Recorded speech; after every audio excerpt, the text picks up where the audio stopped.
not been making videos. This has been one hell of a year, for a lack of better words. And sorry, my cutters are going in the background. They'll be done soon. If you guys don't know, I own a planner shop called Plannermonkeyco. So yeah, I make planner stickers. So I'll link it down below, but see, they're done now. I wanted to apologize and say sorry I haven't been filming lately. But I also wanted to introduce this video as an exciting one.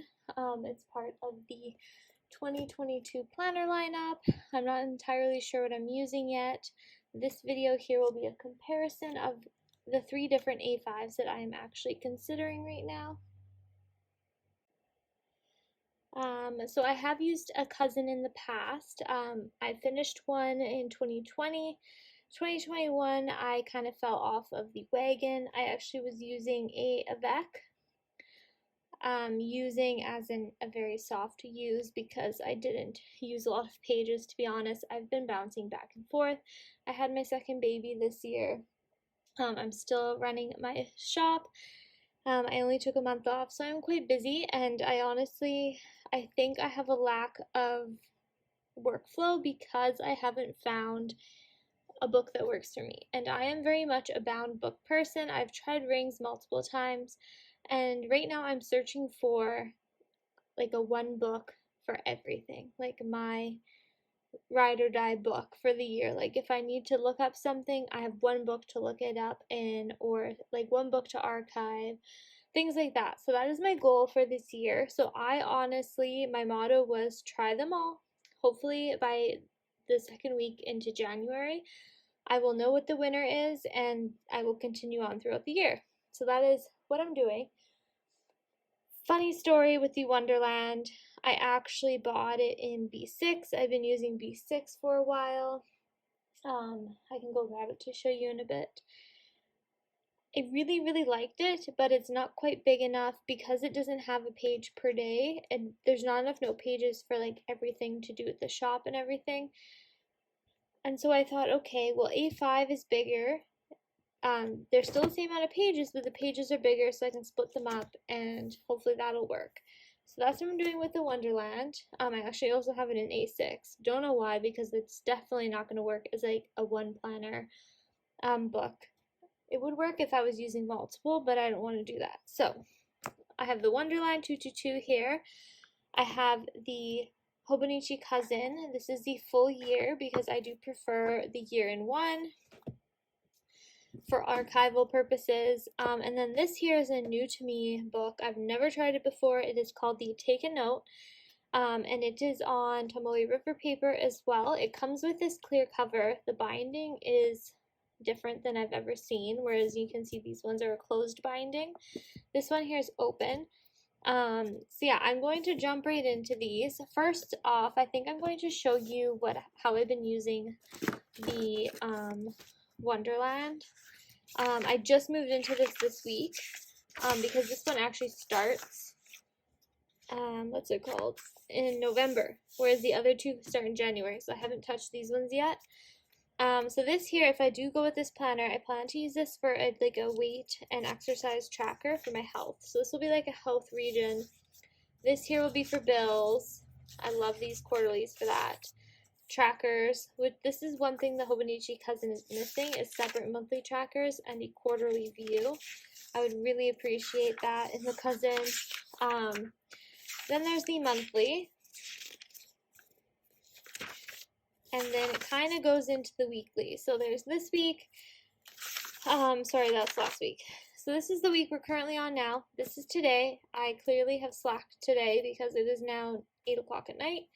But I plan on using this in a way where I am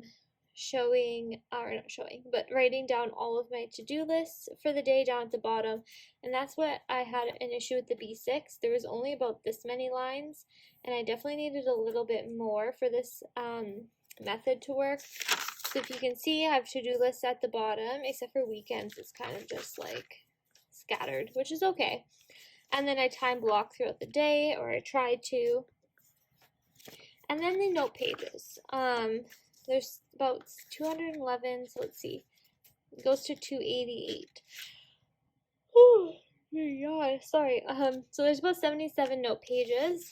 So I have a bunch of notes for the shop. I have some personal finance notes, dinner ideas, but I can split this up really any way that I need. So these are just ideas for the shop. So yeah, that's pretty much it. That's the Wonderland. So I was hoping this could work as a only book. Next up is the Hobonichi Cousin. Oh, sorry, the camera's a little bit wobbly. So the only reason why this I don't like it is because the columns are so narrow. They're too narrow for me to write my what's it called? Where did they go? To write my to-dos. Because I don't have that small of writing, and I'm really trying to write small here, and it's not neat at all. So I don't know, I would have to split it up the same way I'm doing with this, I think. But there are daily pages per day, so really I could move my to-dos over here. And as you know, all the monthlies are in the front, whereas with the Wonderland, they're segregated with the weeklies for that month. What else am I missing about this planner? There is this page here. I use it as a tracker in the Cousin. You can use it as an index. I wish there was 2 of these because then I could index my daily pages and have a tracker. And that's really what this is missing. It'd be great. Or you could use this for bills. I like a full monthly view for bills, which is another reason why I love that quarterly spread in this book here. Right here. So yeah, that's the only problem I have, and I can show you with my Avec this year. As you can see, I was using it as a tracker, and then my weeklies, I was just using it as a weekly. I'm blocking in stickers. So when my daughter was born. And then the dailies, I was kind of using as a journal at the bottom, and then tasks at the top, and then time blocking again, which is kind of redundant. This is really the only way this book worked for me. So if I use this again, I'm going to have to probably use the same method. As you can see, I did use it a lot until my daughter was born, and then I didn't work for a month. And then I kind of have been, ever since about September, mid-September when I reopened, I've been hopping back and forth between planners. So that was that. And then this here I've never tried before. I've literally just opened it. I'm going to do a little flip. So they have a year at a glance. There's this here, and this is a really big issue for me because there's only room to track 2 different things for the month. So you'd have to really decide what's important to you to track. I like to track a bunch of stuff for my kids too, so like 2 would work just for me. Anyway, so that's like the one issue I see. The paper is lovely. And so here, this is the monthly spread. So the columns or the boxes are a little bit smaller, but you do have this room at the top and the bottom. And I think what you could do is draw some sort of tracker down here if you really wanted to, or even, I don't even know. I guess you could actually do trackers right here, which actually that would work pretty well. I think I'm gonna have to look up some inspo based on how many grid spaces there are and stuff. But this is the monthly spread, and just like the Cousin, you get all the months all in a row. So you do have a month for December, but it doesn't start till January in the weeklies. And then the months actually go up to March. And then this is the weekly spread here. There's a week overview, which I love for very important tasks. And then you have this that you can do your to-do lists, down, some journaling, whatever you want. I'm really excited to try this. I think this would work great. There's enough room for each day. I have a glance. The only issue with this is there's 0 note pages almost. So I like things like my SKU list, ideas, that sort of thing. There's only 1, 2, 3, 4, 5, 6, 7, 8. There's only 8 note pages. So yeah, that's my only problem. I'm really excited to try this though. I think it's a beautiful planner. It's very well made. Does it lay flat? Yes, it does. Beautiful.